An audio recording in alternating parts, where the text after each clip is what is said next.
or do whatever. And it's we should just not predict things. Exactly. This is what I'm saying. It's well over my head. So we've got Shaggy, Blaze of Glory versus KAMS, Nilfgaard. So KAMS taking Nilfgaard going second. I think it makes sense considering Kelly and his Scoia'tael are going to be pretty good going first.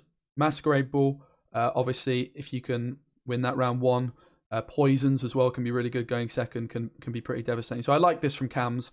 Probably the more I think about it, seems like the logical idea. Maybe it was Shaggy that was contemplating and trying to make decisions. He also doesn't have the Crystal Skull, so this tactical advantage is going to be playing into a poison. Yeah, it's an odd choice to go for the TA over this Crystal Skull. Like, you lose it on 1 point, but you gain a Veil, which is massive. I guess it depends on removal. Like, if you think there's something that 1 point can really block the removal of. With that said, we saw this matchup earlier, Skellige versus Nilfgaard, and it came down to 1 point. 1 point, I believe it was. It was proper close. Proper close. Oh my god, how British am I? It was proper close, you guys. It was a close game, so we'll have to wait and see. But generally, I think people consider Nilfgaard the favored faction in this matchup. Yeah, I like the TA as well from Shaggy. Like, I'm a bit of a believer in TA in most decks. It's an extra point. Of course, against Nilfgaard with poisons, probably not as good for sure. But it's still going to be an extra point, and maybe you can just boost something that's not an engine, so you don't play further into that poison. Nilfgaard, not a deck that has an abundance of removal. It's normally got a Tourney Joust. And already, KAMS just starting off in typical KAMS style. What I want to see from Shaggy, I don't want to see him matching KAMS' play style of just jamming the cards. I want to see a methodical approach from Shaggy. You're not going to see that. I fear you could be correct. It's not going so well so far. I mean, one thing about the TA is in Skellige, you often hold it for your longship, right? Your light longship. And that kind of damages itself, and then you deal damage. So you're investing in something that's already damaged, so you're not going tall in the same way. And the other thing is you can kind of sit on your tactical advantage until after your opponent has played their poison, for example, right now. And that's the point where you want to start, considering the tactical advantage, but also considering playing these more important engines. Like here, Shaggy waited till the poison came out to play the Great Longship, and KAMS was just like, nah, I'm good. Thanks, but no thanks. And just passed before tactical advantage even got played. At which point, does it matter if you're running TA or Crystal Skull? No. Yeah, and this is part of the beauty of taking Nilfgaard going second. You really put the ball in your opponent's court. You don't want to go to a long round against Nilfgaard because they can often clog your board with spies and prevent you from playing cards. But also, it's a pretty difficult deck to bleed, especially when combined with double cross as a leader ability. You sort of get to that stage with like 4 or 5 cards left where chances are the leader's going to hit a really good gold card, and you can combine it with maybe Masquerade Ball or something and try and get that card advantage for round 3. So just the decision here to play 3 bad cards and pass. Yeah, with that said, I don't think Shaggy is playing 3 bad cards and passing. You play a totem, you're kind of saying I'm bleeding you, right? And KAMS is like, oh, you bleeding me? You bleeding me? I'm going to block your totem with my Wakim. Wow. I'm going to pull Brathens because I am a god. Wow. And then I guess you go Emistry. Yeah, you go Emistry. There's no Morkvog, I don't believe. It is a Turgvi instead. Now, you go Duchess. Oh, Duchess, block the Fanatic and then copy your own Fanatic. Oh. Now, I really like this play from Shaggy as well. Totem, as you can see, is often not a great card against Nilfgaard because of the spies. So also Emissary and Informant aren't... Informant you can, but you can't play a proactive Emissary. So you kind of force the Joachim, or you ask, do you have the Joachim? Fortunately for KAMS, he did, first and foremost. And he also gets to block both of these. You can't really complain about too much, but it's also a big commitment. We saw last game, Joachim into Brathens and Usurper kind of cost Michaela towards the end in that round 3. And Shaggy can still pass at 7 cards, right? So he's played the Totem, which generally seems like a tempo play, and he still has the option of passing here. But then he plays Herkia. So I feel like this is still signaling a bleed. Herkia's annoying because she's got Veil. You can't lock her. You can't poison her. Yeah. But you can purify her. Not ideal, though. It's much better taking a purify and then a lock. What Herkia can do here, however, is kill the Fanatic in the front row, use her order. because this probably should signify a lock. However, you could also take another approach and play another card that KAMS would want to lock and sort of fork your opponent if you want to force them. You can't lock both in the same turn, essentially, right? You sort of create an engine overload, which is a very powerful thing to do in Gwent. Not many cards can answer 2 engines at once, apart from a certain drill. That can. Yeah, certain drill. I feel like I like this play from KAMS, though, because the Purify signals you're going to lock it, right? It's the same number of cards as if you were going to poison, if imagining that you could. And you forced your opponent into a position where they're going to disable the Hercule for you, so you don't even have to play the this follow-up block. With that said, though, when you see the Purify come out, that's a signal that you can play Turkey. Shaggy can safely play Turkey here onto the Emissary without fear of retribution because the Purify is gone. Yeah, so I'm seeing like a bit of, just to talk about the way the interaction works with the Fanatic in the front row. First, what happens is you use the Hercule and her order will resolve. And then once Hercule's done, it would go to the Fanatic, which of course is dead at that point. So that's how that interaction works. It will always, like, the Hercule is still resolving, and then when she's resolved, it will then move to the Fanatic afterwards. Looking at the state of this board, or the hand, sorry, KAMS does not have a happy hand to defend a bleed with Masquerade Ball. There are no aristocrats. So, depending how deep Shaggy goes here, that could become a problem. With that said, he's got the locks, he's kind of playing slow. The gap isn't that big that KAMS feels worried. But I'm just thinking, like, this Masquerade Ball's not so hot. Yeah, we do have coup for Joachim as well. And it's, again, powerful. The power of echo cards is something I touched on last time we casted Jag. This coup is just kind of like a non-committal goal card, right? It's going to play for so many points.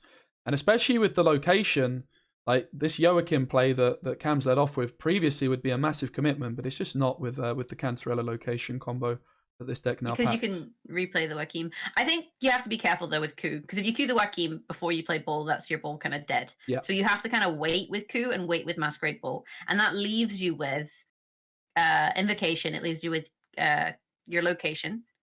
It leaves you with a lock and Vigo, but we haven't seen Hunting Pack yet, right? So that's still something that can be thinned. The Ducal Guard from KAMS. Wow, I bet he's buzzing to see that come off the Vigo. Very questionable. I've got to admit, I'm not a fan. I want to ask him more. I mean, we'll take an Emissary. It does the job. But there's probably, in fact, apart from an Informant, the best card that he could have found there. But yeah, finding a Ducal Guard off your... I don't get why it's in the deck instead of a second Surely Emissary. He wanted his Hunting Pack. Yeah, but also, yeah, Hunting Pack would have been nice for sure. I think it's better than Emissary. This doesn't get ahead. Personally. But then, I guess at the end of the day, he's not ahead in this situation, but he's played an Emissary, he's on even, he's played Vigo, and now Shaggy has to decide, like, am I at risk of losing a card? I want to ask the people in the chat, the logical people in the chat, what do you guys think about this Ducal Guard in KAMS' deck instead of a second Emissary? I'd love to hear other opinions. It's certainly a conscious decision. He's not sort of, he's made a conscious decision, obviously, to include this card. There's a reason behind it. And here we are, still in this round 2 bleed. Shaggy has Iced. He has Vabiorn, which can access the Blood Eagle. Can set up the Blood Eagle Death Blow on Vigo as well with the Raider. It's a bit scary here for KAMS, though, if you're running Double Cross, right? You've got to kind of decide, how far is my opponent going to go? Yeah, absolutely. Because that's a risk, right? You have this risk. If you can keep your card and you play Double Cross, I feel like it's okay. But the longer you wait, the worse and worse Double Cross is going to become. Still saying to Shaggy, you can take your pass if you would like.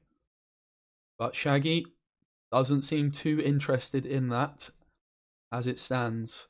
Of course, both these decks, 2 of the powerhouse decks that really want around 3.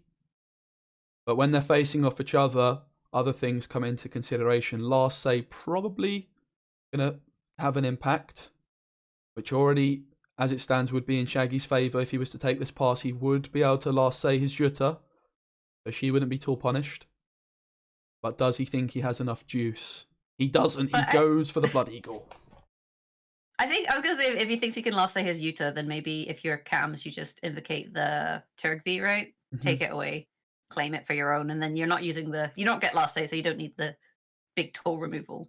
But KAMS keeps kind of offering Shaggy an out, and Shaggy's like not taking it. And Shaggy probably wonders, why is KAMS offering me this out? So then he feels enticed to continue committing. And here now we see the leader. We see the double cross. His options are Skjordal or Iced, opting for the 6 points that is Skjordal. Comfortable points. And then this is where I guess KAMS starts to threaten that winning uneven. But also he knows Shaggy's hand. Right? Yeah. He now has 100% information on Shaggy's hand. So he can think about, how am I going to sequence my last remaining cards such that I can maybe stay ahead. And opting here for the coup de grace onto, I guess feels like his ball is safe, onto the Joachim, which pulls. If it pulls, I was gonna say if it pulls Usurper, it's so awkward because the back row's full. Wow. That's that not back row's what full. KAMS would have been wanting to find here. Especially with this location in hand, which is going to be a 12-point location because Harold is in the deck. He knows that. He knows what's in Shaggy's hand. Yeah, that proved to be a massive... This coup, I was going to say, is like a free coup because he's going to get it back. But as it turned out, it cost him a whole Usurper. And Usurper is outrageously good in round 3 in this deck because you play an abundance of agents. He's going to get buffed by every single one. He's an aristocrat. He procs your Dame. Yeah, it's not what you want to see. And then Shaggy, taking the pass, he's like, that'll do. That's sufficient. I've lost a card, but you lost aristocrat. You haven't seen Bull. This is where it gets weird because now, last say is a thing, and KAMS has last say. So we talked about how if Shaggy had taken the pass, Shaggy would have it last say. He could protect his Utah, yada yada yada. Oh, Utah and yada are very close together. That's fun to say. Anyway, he talked about that, but now situation is reversed. Invocation onto the Utah, very much a possibility for KAMS. Yep. Missed his Harold, so he's going to have to Blood Eagle for that, which is not going to be easy to set up. Hunting Pack for KAMS, not ideal either, though. And is going to be required. Uh-oh. He's going to slam it for the Harold, right? The YOLO Alchemist onto Harold, maybe. No, he's not going to YOLO Alchemist onto Harold. You shouldn't have said that, Jake. You've cursed it. What have you done? Oh, no. Did that brick the raiding fleet? Uh-oh, did that brick the raiding fleet? It did. It bricked the raiding fleet. He didn't YOLO onto Harold. I was like, he's not going to do that. He didn't, but he's bricked this raiding fleet, making it a 4-point bleed in a situation with card disadvantage. I have cursed you. I apologize, Shaggy. I'm sorry. At least it wasn't Harold. Yeah, it could have been worse. It's not ideal. I mean, Alchemist doesn't. It's having a big tournament. The Alchemist. Yesterday we saw it having a massive impact on a lot of matchups, including one KAMS was playing. So it'll be interesting to see what happens with this card. Obviously, including it in a deck is not that easy because it can be really bad, and also it's a bad pull off Joachim a lot of the time. But as an option off of the location, it can have a real impact, and it's very RNG heavy. Sad. But is it gonna impact the outcome of this one? I don't think so. I think it's looking very good for KAMS either way. He still has Invo. He still has a Masquerade Ball to cycle as well as last say.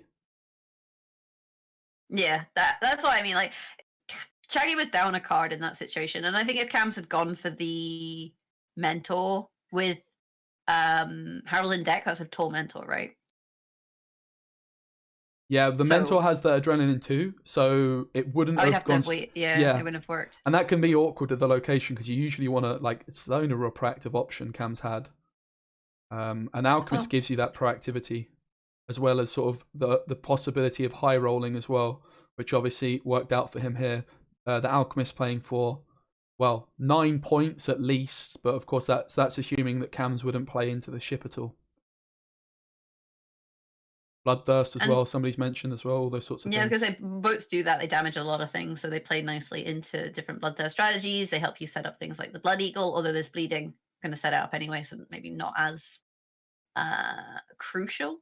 If you're KAMS, what do you play here? You can't play Hunting Pack because there's no statuses. So you would need to play Roderick, because there's nothing to coup and there's nothing to invocate. So if you're KAMS, you play Roderick just via a process of elimination. Yeah, it looks like he's going for Roderick into Cantarella. Finds the Cantarella. Not sure if that was guaranteed or not. Menno not going to be pulling coup, so it would have just been a bronze card from Menno. Cantarella, maybe we'll still see the Menno rearing his head after this Cantarella. Also, can be using the spies to block the Kadooch heal, but it's not going to be relevant in this one. The third Joachim of the game. It's been such a staple card of Nilfgaard for such a long time. And then pulls the boat just to add insult to injury. Yeah. Triggers the final chapter of the Masquerade Ball. Poisons out Skjordal. And then KAMS like, hey, you remember this boat? Yeah, the Alchemist, of course, moved the long ship from the top of Shaggy's deck to the top of KAMS. So he knew he was going to Joachim into this. And Shaggy, it is unfortunately... The one armor is putting it out of Jutta removal range from the leader as well. So this boat is going to stick. Shaggy could try and set up his Blood Eagle with Harold as well, but it's not looking too hot for the Shaggy nuts here. Here comes the iced. Yeah, iced with the discard onto the Jutta.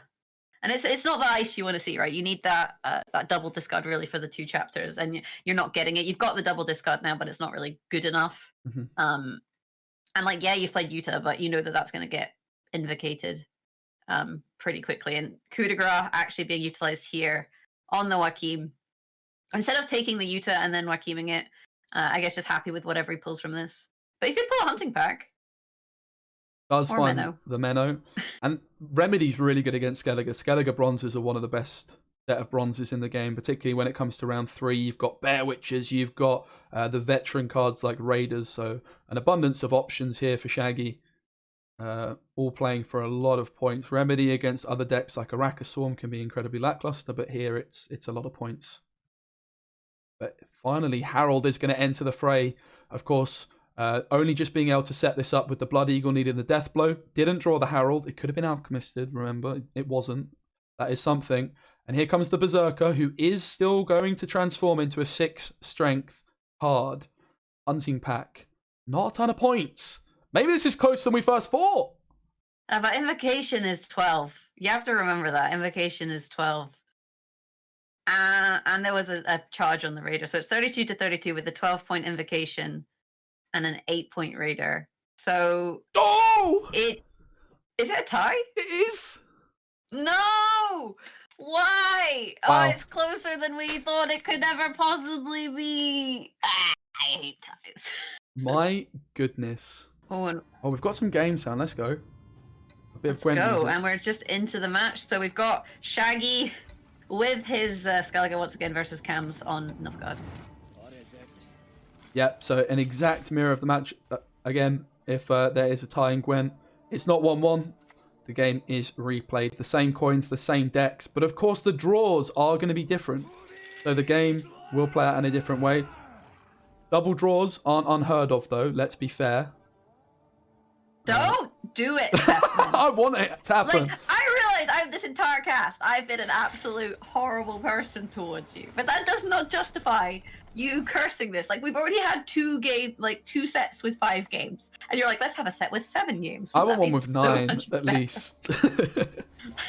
We gotta practice our casting this much. We're just gonna keep going. Like, you'll come back tomorrow and we'll still be casting this finals.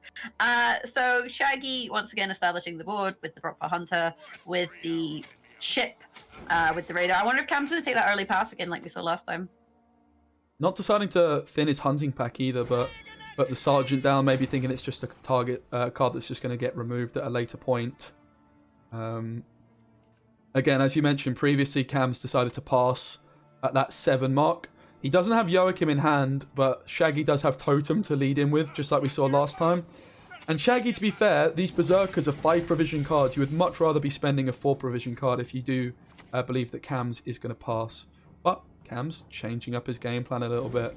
Not passing on 7, but instead just saying, look, mate, I've got an emissary. Maybe he's got a read that the hand of Shaggy is quite strong as he's playing 5 provision cards and not 4. And he's going to stand around a little bit longer. He wants a little bit more juice. Yeah, maybe scared that he's going to Wakima usurper once again. You know, that is a risk that can potentially happen in these matchups. And with that said, the point differential isn't as big as it was last time. You know, last time when we saw the pass, it was quite a significant point gap, even without tactical advantage being utilized. So in that situation, you know, KAMS opting to pass. But here, I think KAMS may be feeling a little bit safer about playing a little bit more bronze. And, you know, he can still take that pass should he wish without having really committed anything into the round. Yeah, and I think, like, for Shaggy as well, he still just doesn't want to pass here. Long round Nilfgaard, not really an option with the amount of swarm they can do on your side of the board. And commits the Blood Eagle. Of course, that is an Echo card that's going to come back into his deck, but if we're assuming this is a game that's going to be played in all 3 rounds, you would rather hold your Echo card for round 2, which means you'll have access to it in round 3. So that could be an interesting spot. And I think if you're KAMS, you kind of know, like, Shaggy's going to keep playing here. Well, as long as you don't see TA, you kind of expect them to keep playing. Now that the TA's come out, this is where KAMS has a choice. You know, it's 18 points to 33. You've got an Anchorite Longship and Kyrkia. Yeah, I was going to say, so this is where you're probably like, right, that'll do. I've played some bronze, I've thinned my deck. My opponent's played Blood Eagle, so I feel like I've gotten a little bit out of them. Yeah. Let's go into round 3, reset, and take it from there. Yeah, absolutely. This emissary play just sort of maybe getting the intel from the fact that some decent cards were being spent. Okay, they're not the best, but they're not 4 provision cards. That maybe that hand was a little bit awkward, and as a result gets the first Blood Eagle and the Herkia with the Veil. Can be a very good card in this one, especially against a deck that plays locks. We saw last time this Herkia required a Purify and a lock, and now it's not an option. However, Herald in hand, Totem available. I would be very surprised if Shaggy is confident in a long round again. He is not. Rat Clog is a thing in Gwent, but the real cloggers are the Nilf Guardians in a long round. No Joachim. I was going to say this hand, though, is kind of awkward for KAMS. You don't have Joachim, you don't have Roderick. You're not in a situation to nicely block the totem, like we saw previously with something like a Brathens. You don't really have a good coup target, right? Like, where's your coup target in this hand? You could probably hopefully find an informant or a emissary off of Vigo. But you could also find a ducal guard. That could be an issue. We'll see. And you can see, like, KAMS respecting the poor quality of his hand, opting for that leader nice and early, hits Turgvi, which you love to see if you're the Nilfgaard player.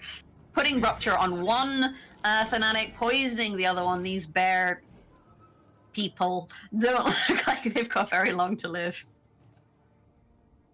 Yeah, and Shaggy's hand is looking pretty decent still. He can set this Blood Eagle up with Bear Witcher, which means he would have access to the ice if he does want. And there's the ducal guard, but he does find the spy to give himself a nice little coup target. Doesn't have many ways to... Sorry, Jag. The emissary is nice here because you can use it to protect the... You can use it to protect the Cupbearer. I mean, he was already boosted, so he's not going to straight die from the he's not going to straight die from the Rupture, but he's going to get low. And then if he dies, you lose in the Assimilate engine. So by using the emissary here, you're protecting that Assimilate engine a little bit longer, even if it's not a ducal guard. Bear Witcher here, massive signal that Shaggy is willing to go for Blood Eagle.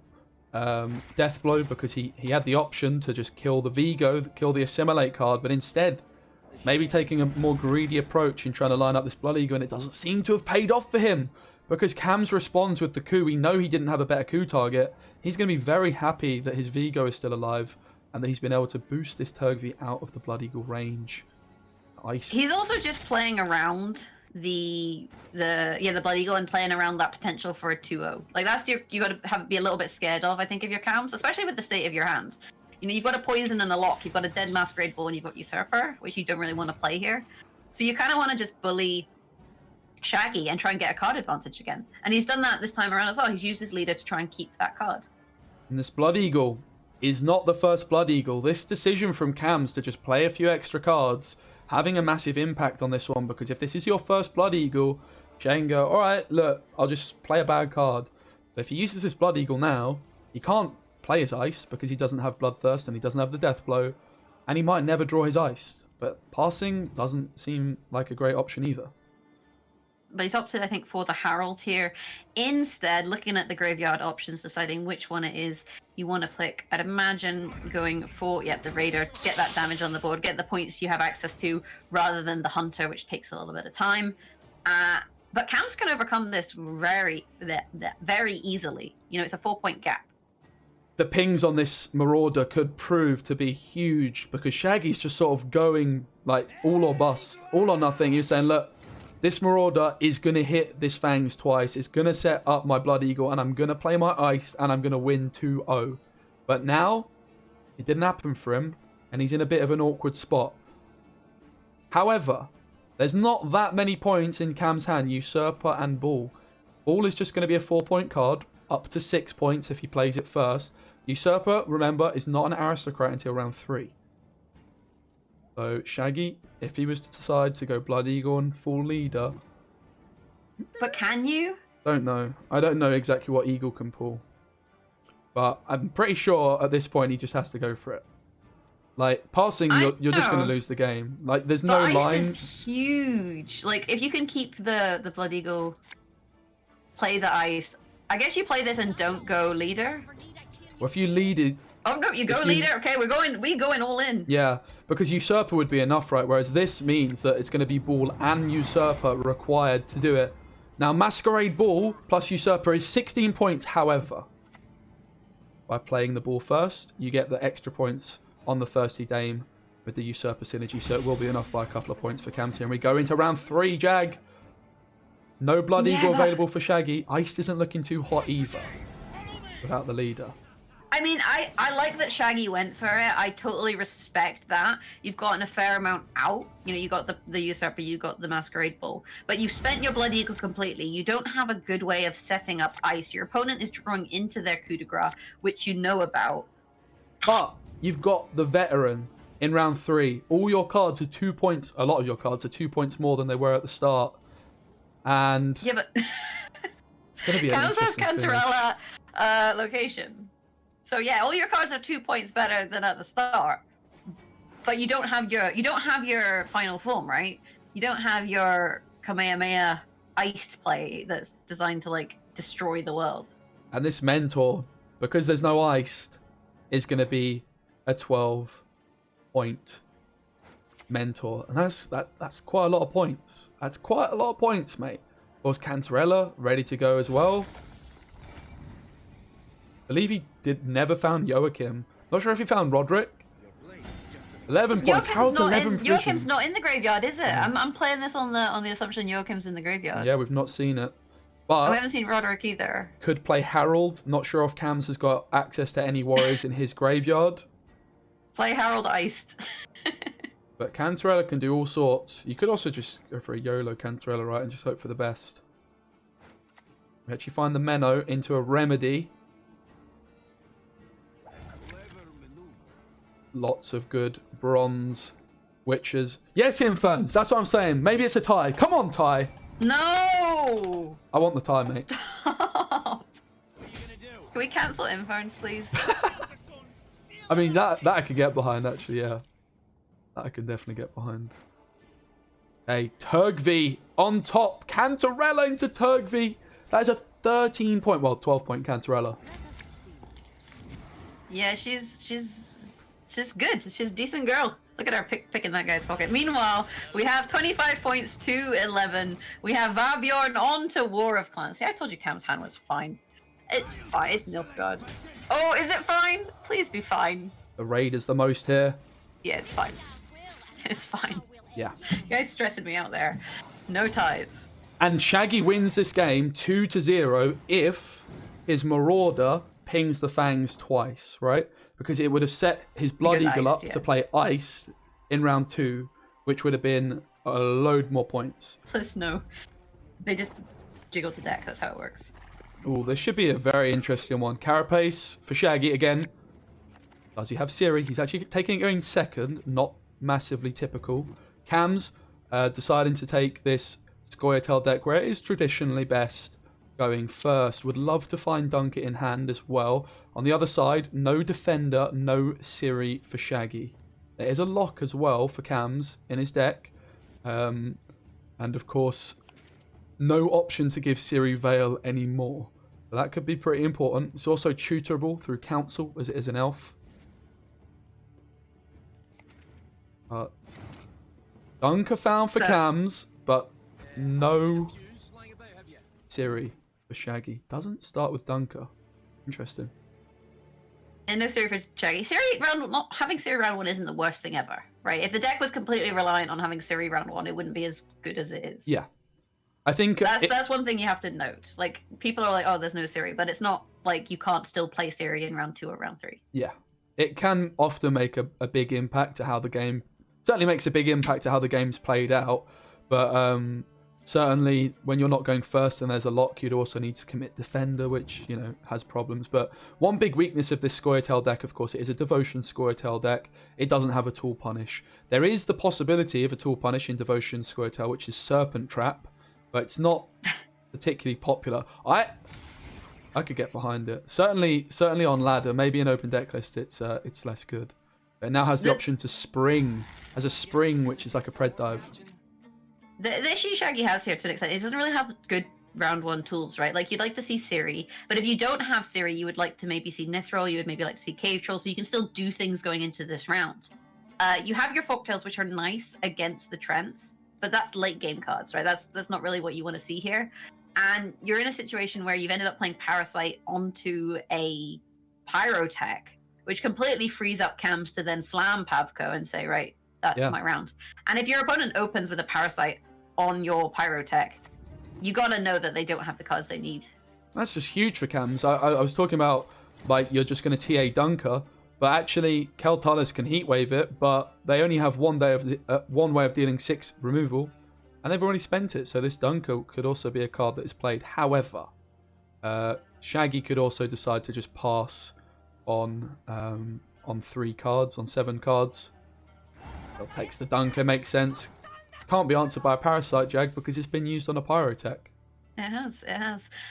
Also, is it just me or does Shoop look really small in comparison to Woodland Spirit? Like, look at Shoop. He's meant to be a troll. He looks like a midget. I'm just sorry. These are just observations from the realm of Jagras. Shaggy managing to boost up his Wild Hunt Hound there to try and get dominance, try and gain dominance and enable that engine. But KAMS with the damage from the Pavko, plus I think it was possibly a Circle of Life, bringing that right back down to 3 and kind of flipping things around. And when KAMS has tactile advantage like this, it's really hard for Shaggy to get dominance. Yeah, and also playing the Circle sets up the Symbiosis Treant because, of course, there's a passive with this leader, spawns a Treant, and then the Rebuke would get the death blow. The Dunker, okay, she didn't do as much as she could have, but certainly going to be very happy to have this amount of carryover on Fulve. 7 points is not bad it's not quite the 15-point Fulve that we hoped for, though, is it? True. There's still time. It could get up to 9, right? There's another Circle in the deck. And Forest Protector, so 11 points is the ceiling on this one, I think. It's not going to happen. I'm sure KAMS won't ever let us down.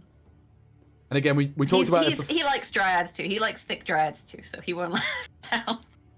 We talked about it before the game as well. This Dragoon in this matchup could be very, very important. There's no offensive Purifier, I don't believe. However, for KAMS, so getting through Defender and moving Kelly is going to be easier said than done. Although Kiran also has that movement, or Kiran. Be interested to see how this one plays out. Mulliganing the Forktail, 2 seems excessive. One in the Phantom is always nice. Bigus comes in, no Pavko to be sat behind him. Gonna have to tutor the Ethne if that's a card that's wanting to be played. And you would usually want to Ethne first and then tutor it because you play a nature to tutor it. So losing a bit of value there. It's okay. I think you're setting up your Figus. You're saying, you know, I want to bleed my opponent to an extent. I want to protect whatever I'm using to bleed.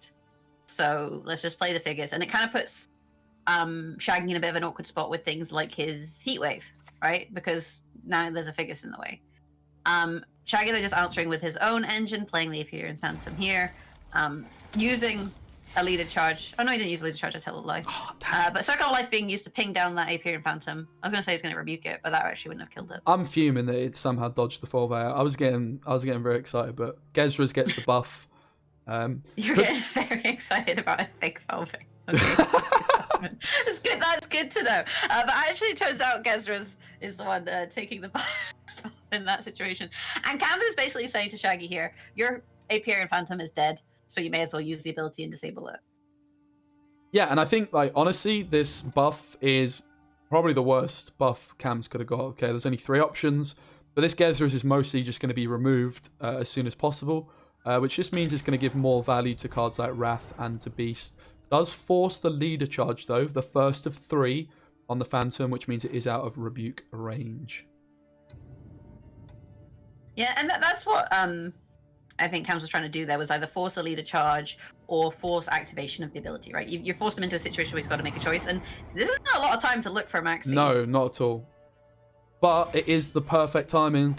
Round 2 Maxi is the best Maxi. That's what Green Knight always tells me. He says, Speci, why are you playing your Maxi in round 1? Use her in round 2. There you go, guys. You're welcome. Use her in a way that you can look at the deck.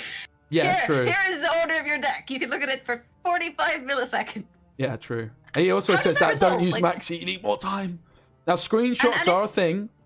Screenshots are a thing. But if you rope it, here's the question. If you rope it, does it automatically pick something and shuffle the deck? No. Is that how it resolves? If you don't press anything, it will do nothing and your deck will just stay the same. Yeah. And bear in mind with Spectator, sometimes there's a situation where actually they have had time to look at it. The way that it's presented through Spectator makes it appear that that's not the case. Shaggy opting to play the Beast now onto the board. The tallest unit, though, being a 6, isn't really what you want to see. Yeah, Beast, again, another card that's just very difficult for KAMS to get rid of, in the fact that it starts at 6, and the second of the 3 leader charges, 2/3 of the leader charge is gone. KAMS, beyond that magic 7, that number 7 mark, that means he can just pass and not worry about losing card advantage.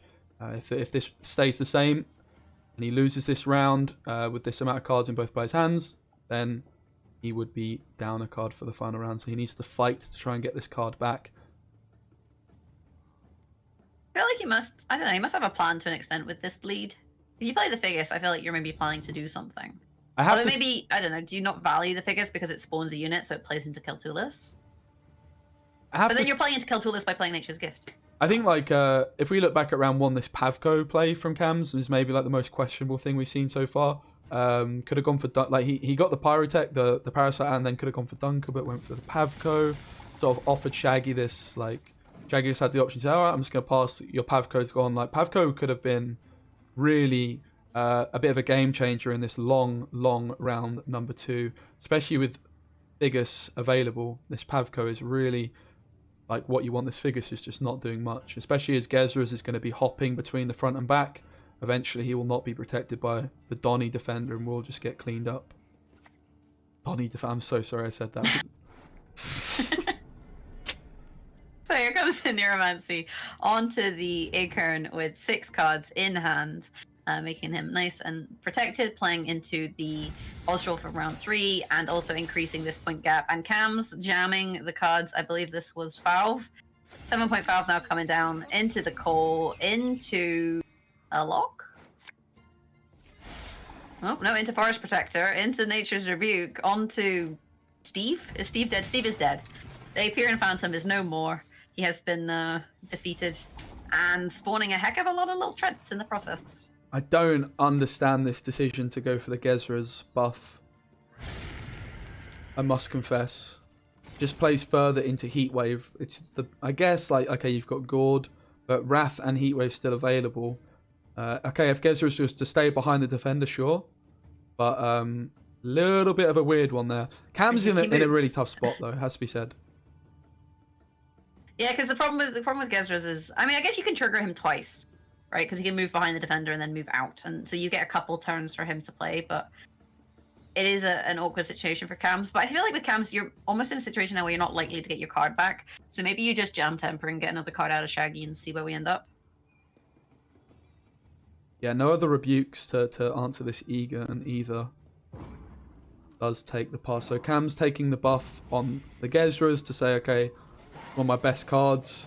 But Dragoon's also great, right? I guess Defender would say otherwise. If there's a Defender, the Dragoon's not doing as much to deny Kelly. And there is, of course, a Neuromancy available, so there will be a Defender. We haven't seen Siri at this point. I think that's also worth noting, right? Well, you haven't seen Siri, and Shaggy's a card up going into round 3. Yeah, KAMS missing the Ethne is going to have to go Council for it, which often is not guaranteed. There's normally a lot of Dryads still left in the deck. I believe there's at least one Hammer Dryad is what I can think of. Cave Troll incoming. And that's going to be pretty much impossible for KAMS to do anything about. No offensive Purifies. Could move it and then go Council do what? for the Isengrim. But yeah, like, this Council has got to choose between Kiran, between Gord, between Ethne. It's not ideal. No, it's not really the situation you want to be in if you're KAMS. You're down a card. Your opponent doesn't even feel like they need to play their Siri in that situation. Like, you've moved the Dragoon, and so I guess you want to lock the Nithril is the play. I mean, maybe, but like ultimately, now it's not. Like, you can still move it, but ultimately, if you're taking the lock, as good as it would be just for the movement part of it, you're saying no to Gord and you're saying no to Ethne.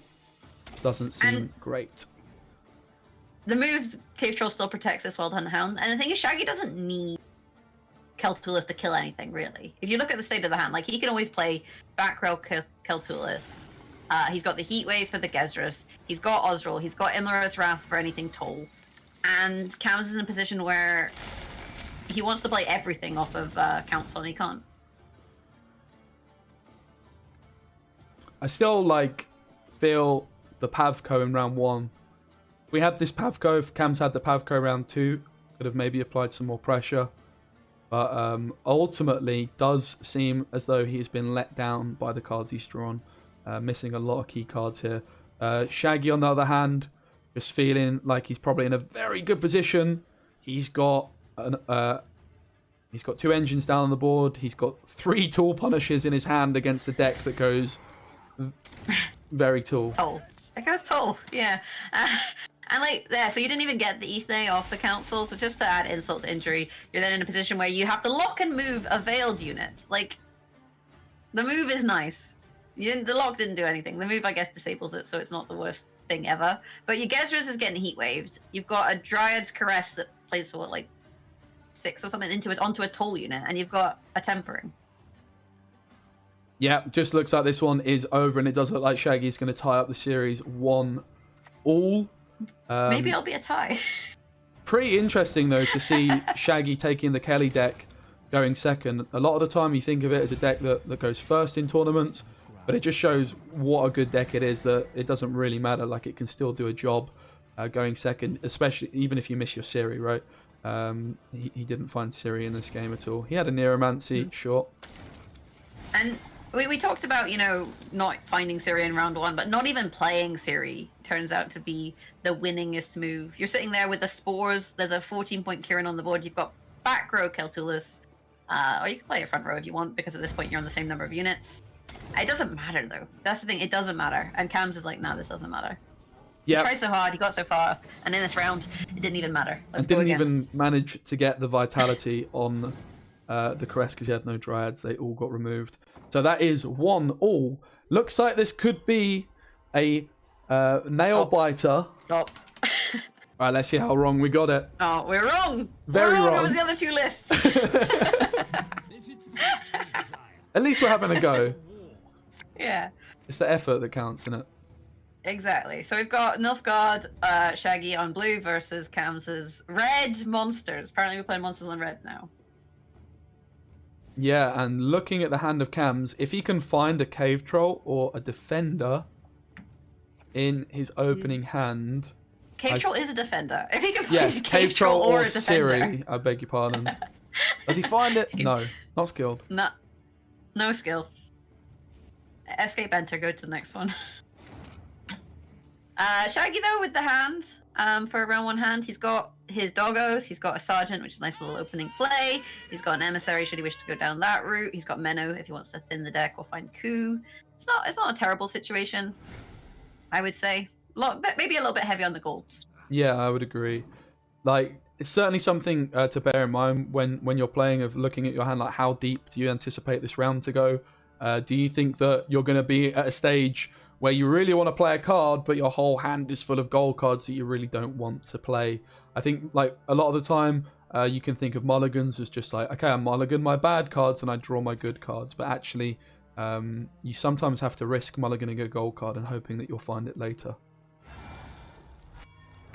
And this matchup for KAMS, it's a little bit annoying because of this invocation. Right, invocation is really annoying because Shaggy can more or less take anything from your side of the board and play it for himself. And one of the ways you can deal with that is with your Cave Troll. But once you play Cave Troll, that's it. And ideally, you want to play Cave Troll with Ciri. That's the kind of strategy, shall we say.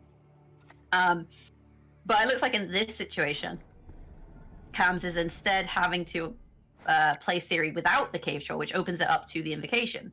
And then if that happens, then it means that KAMS is going to have to kind of deal with Ciri on Shaggy's side.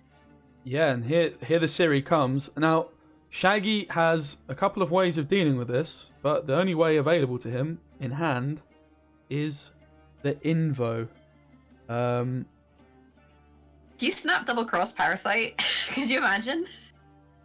That would be impressive. I don't think you would. But you could. Could you imagine? Shaggy's not playing Lock either, so Vigo can't pull Lock. He's got the Hunters. So it's really only Invo that can answer this, I think.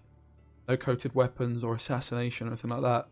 It'll be a measly tourney joust. Isn't going to do it. A measly tourney joust. No, not quite good enough. Yeah, invocation. So he's just gone for the invocation then, has Shaggy. Not decided to high roll the double cross right off the get-go. Instead, playing the invocation, putting the Ciri into his deck, meaning he'll draw into it going into round 2. Or if he plays Joaquin, for example, it's at the top of his deck. That is an option. Yeah, and Egon as well. What a card, mate. Like, 10 provisions, 13 points on the board. Very difficult to deal with. And of course, in a deck like Keltalis, there's so many things that go tool. So many big targets to be removed by Heatwave and Invos. So just really finds a place at home in this deck.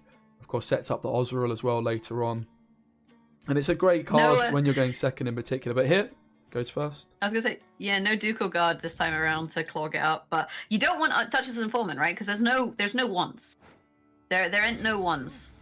Not ones. There ain't no bronzes. There's no bronzes. So the Duchess Informant there is pretty miserable. Your alternative is a Sergeant at one point. Or you can maybe get a Fang. Yeah. But you don't have a follow-up poison, so that's not really good either. And that 1-point Sergeant swiftly dealt with by the Folktale. Yeah, Emissary really was the card of choice there. And this is what I'm saying about this Ducal Guard KAMS has in his Nilfgaard version. It just dilutes that Vigo, makes it more random, makes you maybe miss the card that you're looking for at that particular moment. Of course, Shaggy doesn't have that Ducal Guard. Just got a little bit unlucky not to find his Emissary there. Fangs could have been an option on the Egon as just a bait. But all it takes is a leader charge, the Purifier that's in the hand as well of KAMS to reply to that. But playing into a Forktail means it probably was worth, honestly, just trying luck with the Fangs on reflection. And this Sergeant, bear in mind, there is a Spores in KAM's hand. So the Sergeant, although he's getting taller all the time, there is an answer for that kind of tall punishment. The APRN Phantom's also getting taller every time. So if you count those as kind of equal engines, with KAMS having the Spores, that is going to spell disaster for the Sergeant. So they're not really equal in that sense.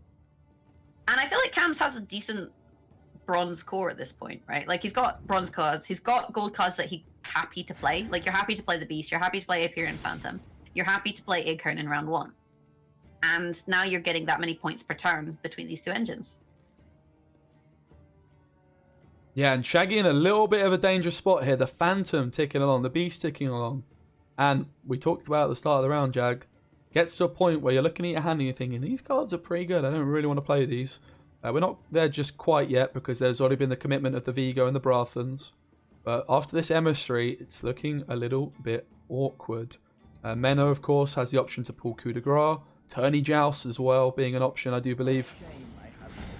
But yeah, not really the most ideal situation to be using your Q on an emissary. You would much prefer it to be on something else. I wonder if we'll just see a random Cantarella come in and just steal an Ozreal or something like that. Steal the show. Let's hope not, right? Let's hope not. I was a bit nervous that Shaggy would get to the point where he's like, oh, maybe I should play leader, hits the Parasite, and then kills Acorn, but that's no longer going to be an option for KAMS. So, you know, KAMS, that was the kind of one good card that he had left for a double-crossed.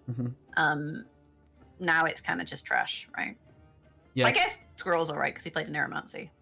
Yeah, it's a really good point. Like, the fact that KAMS has got rid of all these cards, his good cards early on, means that if Shaggy was to go for lead, it would just be very, very poor.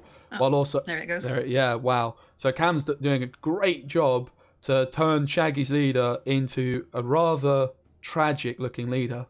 It must be said. I mean, the Spores isn't awful, I suppose. But Squirrel on in Neuromancy, I think, is like that. That would be the play I would go for. I did mention it just previously there, that the Squirrel onto the Neuromancy is an option, but it's still a 4-point play. And then the Cantarella onto the Cave Troll! Ooh! Oh, it got spicy.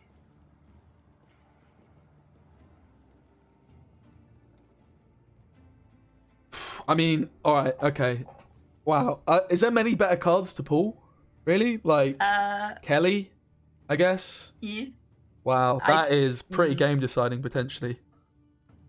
So, I mean, KAMS, he can play the Naglfar, move the Cave Troll, and still have access to the Spores, right? So that is an option that he has here. He can move the Cave Troll to the front row. It means that the Spores then has access. Oh, sorry, not move it. Sorry, Purifier. I'm mixing him up with Bruiser. He can play that Purifier, play the Spores, so he can still win the round quite comfortably. And if you're Shaggy, you're still running out of things to play here. Actually, does he even need to play again?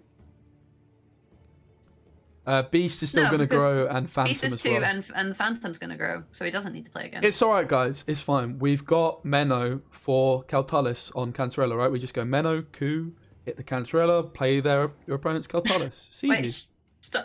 I mean, he's gone Menno. I don't know if he's going to... Oh, he's gone Coup. He's gone Cantarella. Into Caltalis. What did you do?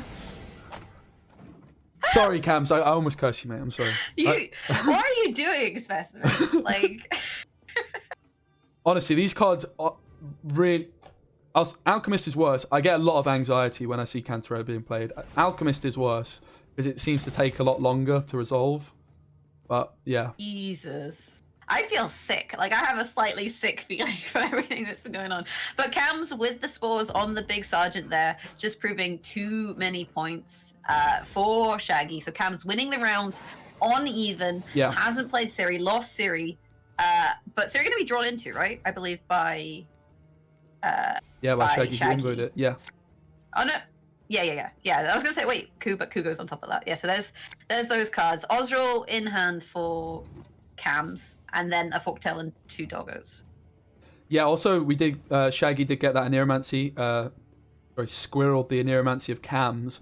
The KAMS fully just relying on RNG to draw. I think he'll actually be pretty happy to see this Maxi here. Gives him some insight into what he's going to be finding.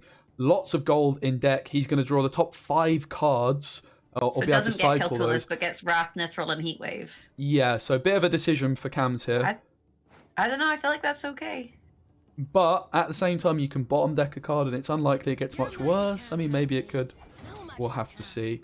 Is it unlikely to get much worse? Well, you know, I guess, yeah, we'll have to find out. But bear in mind, at the moment, this is kind of a free bleed, right? Yeah. Because you can pass before Siri goes off.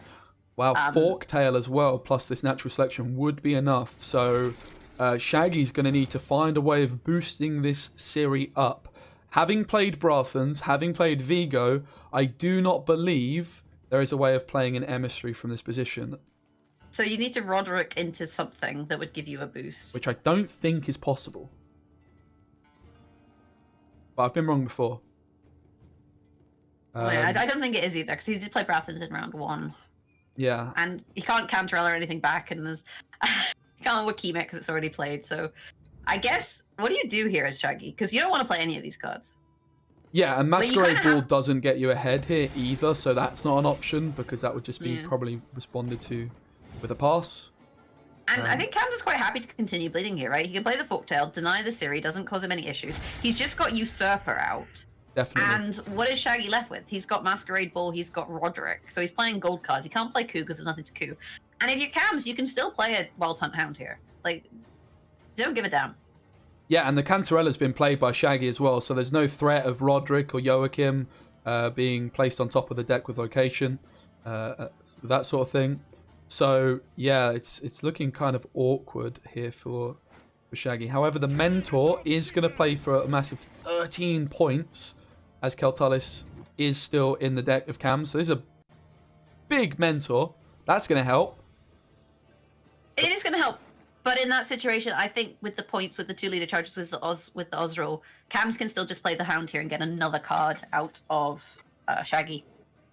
Shaggy could do the maths and decide he doesn't want to play the Mentor and go for an Alchemist and try and steal like a win con from KAMS, but decides the fact just that take another one. This 13 point. Also, now he has the intel that Kelly is in the deck as well, right?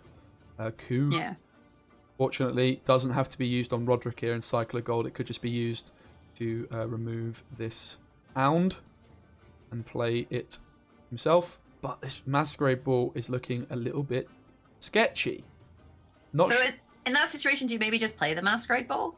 Be like, I'm not going to get my aristocrats anyway. You know, have we seen Joachim?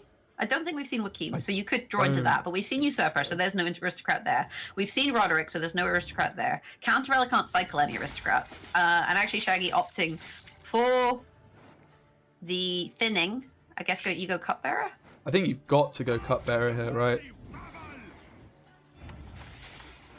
But KAMS could just go Ozril here, right? Like, if he took the alternative option and removed the Hound, was that not more points here? Seems... I'm not sure who's deciding what. Okay, it's just being clogged. But KAMS takes this, gets ahead of Ozril, right, and forces the ball. In fact, I think this is just a 2-0. Sorry, not a 2-0. Yeah.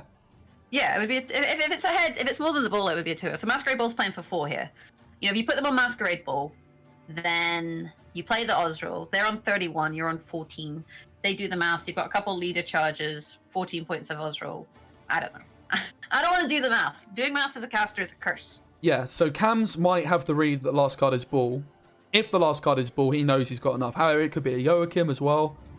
Shaggy, like this decision not to go for the coup on the Hound, seemingly a little bit controversial, but of course, needing that he needed to thin his deck. Maybe this baits a little bit, but Masquerade Ball isn't the last card in his hand, otherwise he wouldn't make this play. Wow. KAMS had the game in his clutches, but didn't go for it. Like if you're KAMS, you then say, okay, we've got a 4-card final round. I've got Ozril. I know what I'm drawing into, right? That's the other thing you have to remember. Unless he's changed things up with Maxi. Which he hasn't. No, he has. He just draw 3 bronze cards. Oh. He changed it up. Okay, that's a card. On the other side, no coup available. I thought it was. But it's been used twice. Coup's been used twice. So, ball can only be cycled once. He shouldn't have maxied. He should have minimized. Oh, yes, silly goose. Yeah, so remember with Maxi, he was going to draw into Endless Wrath, he was going to draw into Heatwave. He wasn't going to get Keltullus, but he was going to get his other 3 golds. Yeah, I think he would have missed Heatwave because of the Emissary clog, though, right? Like, the Emissary clogged it. So maybe it's not as bad as it looks, but I mean, still. Maxi did not put in work there, did she? That is for certain. No, I mean, you can be an uninteractive friend here, right?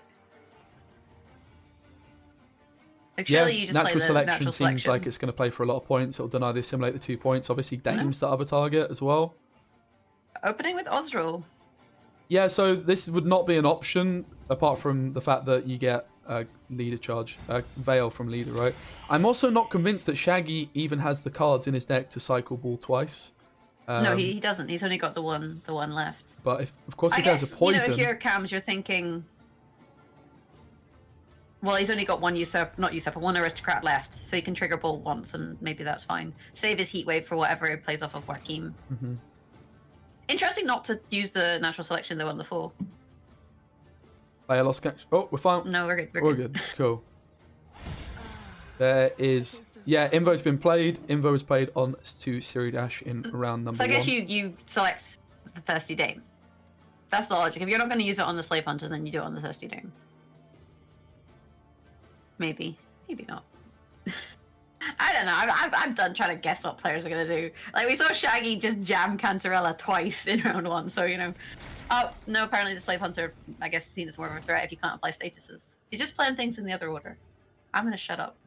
But we saw a massive Osraw earlier. This one's going to be a point more as it ends. It's going to end at 26 points because it's going to be pacted. It's going to be leader charged. Heat Wave, of course, could be used on ball. However, it would also mean that natural selection would not be able to remove anything at that point. This just seems like a much better Heat Wave now, right? Like this just... You can still just take the pact if you would like to. You're not under any obligation to rush this Heat Wave. Doesn't want to. Of course, that would have grown by two more points as well. As a Sergeant, the Fangs comes out as well. No Thirsty Dame bonus. It's not enough. KAMS takes it 2-1, and he's 1 game away from Open number 2. And he's just playing. Is he going to use the leader charge as well? How BM we going here? No, we'll play our last card just to show it out, but we're not going to full on BM. Yeah, so KAMS, in spite of the shenanigans that Shaggy tried to take advantage of in round 1, with that Cave Troll, with that Cantarella. Shaggy with the Skelliger. Oh, yes! KAMS with the Nature's Gift. Shaggy. Jagras with the psychic abilities. I rate it. As well. Yeah, the Jagras. Now, if you're KAMS, look, it's great. You've only got to win 1 deck. However, it's probably... You know, statistically, on paper, your worst deck. It's not Nilfgaard. It's not Syndicate. It's not the other one that he played, Monsters, Kelly. It's the sort of the faction that not many people have brought. But we've mentioned it many times. If I'm Shaggy, I wish this Turgvi was a Morkvarg or a Hjalmar for this particular matchup. That is a big deal. Okay, Morkvarg can't be Blood Eagled anymore. But if I'm Shaggy, I wish I didn't have Skjordal and Harold in my opening hands. I mean, he's mulliganed Harold, so he's managed to at least alleviate one of his wishes. But KAMS just jams Dunker. Jams like, you're going to get dunkered on. Here she is. And this is where you go TA, because TA Dunker gives it that extra point, makes it really annoying. Are we going to see already got Veil. The classic iced into leader round 1? Turn 1, we're not. Damn. I was ready for it. My body was ready. Yeah, you were prepared. At least someone is prepared for this cast. We have some Shoop on Shoop action as well, with Shaggy opting for Winged Shoop. See, Shoop, now he seems like a normal size. It's just when Woodland Spirit's there. Oh, the RNG pinging 2 armor on the Pyrotech, but Tempering is a card. That is worth being aware of. Yeah, and the Death Blow here on the circle. Biggest, the card of choice to get buffed, which means it could, you know, that it's not good if this Figus gets defended, killed by leader. But if the Figus is killed, it just puts out of removal range of things like the raiding fleet, pinging it down and things like that. So yeah, it makes it harder for things like Skjordal to, you know, with pings to get it. You want to boost it up a little bit, not to the point where they're going to see max value on Blaze of Glory, but enough that it should be kind of a problem. Although you were talking about the leader onto this Dunker, this is where you do it. If you're gonna for some reason go down that route, this is your opportunity. Wow. KAMS obviously doesn't think that's gonna happen. Wow. I would not be able to resist. I wouldn't be able to resist. You're like, it's 12, but it's 12, and I get +2 because there's vitality. So actually, it's like a 14-point leader. An outrageous leader, yeah. You could even not play the ice, but I mean, you may as well if you're going to go for it. KAMS flirting with the devil, tempting Shaggy. He's thinking about it. The thing is, with this leader, with ice, you're not going to double proc ice, or you're very unlikely to double proc iced against this gift list, because they've got so many boosted units, it's really hard to do. You know, so that you do have to kind of take away that consideration of double proccing the ice. You don't have to worry too much about that. With that said, the Berserker keeping the dream alive, right? Keeps the dream alive for 1 more turn at least. It's not over, Jag. Shaggy, he's resisted once. Can he do it again? It takes a man with a lot of willpower to turn down this opportunity. But at the same time, Dunker has been getting carryover this whole time. If you were going to invest the leader, it should have been straight away, most likely. Even though you're getting more points now, you've lost points for future rounds, right? Because you've let Dunker just get her carryover. And you're maybe hoping to start to get towards the point where your opponent starts to commit some of their carryover, because that's sort of this point now for KAMS. You know, that there's not much more he can start to play that isn't boosted already. So that's where he has to kind of make a decision. He could potentially go for the Call of the Forest, thin something from his deck, and save his carryover for one more turn. So we'll have to see if that's what he wants to do. He also has a pass, because the bleeding and the boost kind of cancel each other out. He's a few points ahead, so he could take the pass here, but it gives control of the game to Shaggy. He's gone for Call of the Forest. Look at this Caress Valley, and this is what I talked about. These Purify cards, just ridiculous. Okay, this sort of does the trick, giving Vitality instead, as that's going to cancel the bleeding out. And of course, going Cool for Fauve, for Caress, very expensive, at least with the Shaping Nature. It gives you a nice gold card in your hand for the next round as well. It is expensive, but it puts the gap so much in your favor, right? That's a 14-point gap. Plus, you still have your engine ticking per turn. And KAMS could have spent leader charges there. He could have said, you know what, I'm going to make it so that there's more pressure on this if I want to pass. But 14 points for Skellige in round 1 is bloody difficult. And Herc is just not going to cut it here. Yeah, Herc is just not going to be anywhere near enough tempo. And there's a pass. Yeah, just snapped. And look at this Dunker just getting ridiculous amount of points of carryover for future rounds. Bear Witcher is enough to take it when combined with the Hercule Order, but Dunker's still ticking along. Gezra's chilling at 8 points. Forest Protector at 9. Figus at 8. And poor old Pavko, Jag. He's got his leaks, like, he's a happy man. But no boosts on Pavko. But you do have the Figus, right? So you've got the Figus to kind of protect him a little bit. But bear in mind, the leader can just cut through Figus, and then you can play maybe 5 points of removal in the same turn. So Pavko, you really would have liked to see maybe 1 or 2 boosts onto that Pavko to make it much more difficult for the Skellige player to deal with. And as things currently stand, that didn't happen. You do have Forest Protector, though, onto Circle of Life, right? So you can still boost him. Yeah, and of course, with Shaggy winning round 1, it's up to him how this game plays out, and he decides to bleed. Not the best proactive card. You're looking to start a bleed off with a 4 provision card, something like a Totem, maybe even Portal into Fish Flappers would be, you know, a little bit better. That's not going to be an option for Shaggy here. War of Clans, though, the Devotion payoff coming through, doesn't need the Death Blow. And a Marauder or a Hunter are the options.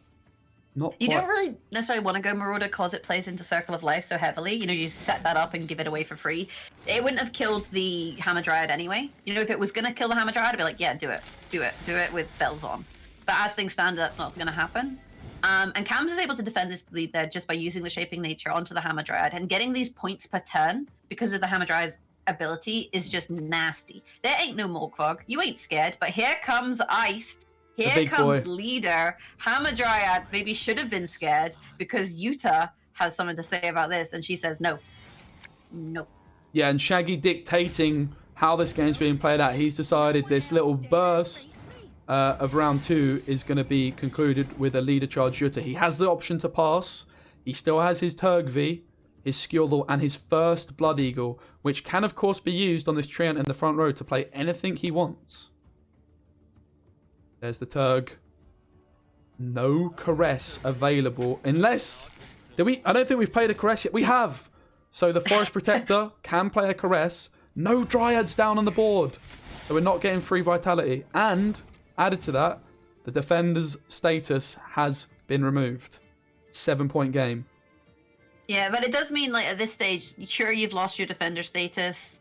However, you've denied the Rupture. And that's kind of a big deal. Pavko can still come down this round because 5 points of damage is not as easy in round 2. You know, Squirtle's only a 4 at this stage. So you can kind of try and protect him a little bit with your boosts if you're going to go down that vein. This gap's not that big. That's the thing. Like, Shaggy used leader, and the gap's not that big. First Blood Eagle. Shaggy will have access to this in round 3. If we get to round 3, of course. As the option of going Herald and just going for it, or could play more conservatively, goes for the Raider. I like this play. Yeah, I think this is a fair play. It's, you know, decent tempo, 39 points to 23 here, and KAMS doesn't have a whole lot. Like, Pavko is real slow. That's the thing that you have to be aware of here with Pavko. Like, he's effectively a 7-point play at this stage. This round has gone very, very wrong for KAMS. Like, giving the Blaze of Glory so much removal on this Hammer Dryad. It's the only way it could have been killed. No other tool punish is available. Not getting this Pavko down.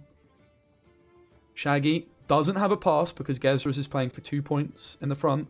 2 Vitality puts him at 40 points, kind of. But yeah, doesn't have a pass. Pavko just I'm not sure if you take the pass if you had it when you're floating damage either. You've got Raider damage, you've got Hunter damage, you've got Skeardle. You Skeardle the 4 in the back. Then you deny one of the Vitality. You trigger your... No, but I guess Skeardle's also 10 points in round 2, so I guess you just like, that's fine. Well, I think KAMS is going to be very relieved to see the pass. He has card advantage. Blood Eagle and Harold and Skjordal are available for Shaggy. On the other side, we've got a big fat Gord. We've got an Ethne. No leader charges. So Pavko likely to die. Hamadryad likely to die. Circle of Life. Wow. These are not the cards KAMS is looking for. That is not the cards KAMS is looking for. Pavko, who didn't get buffed once, is going to die to Skjordal. Tempering is going to buff nothing. Oh my goodness. Looks like we're going to have to go Council for Ethne. Looks like the question, is Gord big enough, is going to be completely irrelevant. You go Council for Gord. I mean, this is just going to get Skjordled, right? Like, you just Skjordled this. You're like, nah. You shouldn't have cherished your leaks. You should have taken a buff. Get absolutely Skjordled, mate. And then what do? You got double tempering, you need a dwarf. So surely you go Gord. Wow. And just go Toll. Maybe, but also you got 3 nature cards, right? Yeah, that's true. And they're special cards, which would have boosted Gord. Mm-hmm. You know, if you had Ethne and Gord here, I think you're in a happier position. But this Blood Eagle's basically free, so free Harold. We can kill Harold with Rebuke. Here he comes. So, what a topsy-turvy series this has been. Shaggy, in an unfavoured matchup, in what looked like an unfavoured position, is he managing to see this one through? Hello? Harold, is everything okay, mate? He's okay. Whew. He froze for a minute. I was just enjoying. I was like sitting here listening. You're like, did you break something? No, this is the thing. So it's 10 points to 16. Just tempering up, protecting the symbiosis units. 2 points on the Raider, another 8 points on a Raider, and a location. Versus, I don't know. I think it's close. And having to choose, by any rates, it's close. Having to choose between the 2 points healing or the 2 points of damage, takes the damage instead, because of course that Bear Witch could have been rebuked, so that was a good decision from Shaggy. The Bear Witch is still the most points, 4 points available floating on the board, but the Tempering has the Symbiosis. However, one of these can be killed with the Bear Witcher plus 2 charges, denying an extra point. Doesn't go for that though. 15 to 22, tempering up to 23. I told you it was going to be close. And KAMS Shaggy just no. What? Shaggy just threw the game. It was a tie if he just killed the Symbiosis card. Oh my goodness. And KAMS is through to Gwent Open number 2. Shaggy is going to be heartbroken when he watches that back. Wow, it looked like KAMS had thrown it away in the second round, Jag, but wow, what a finish.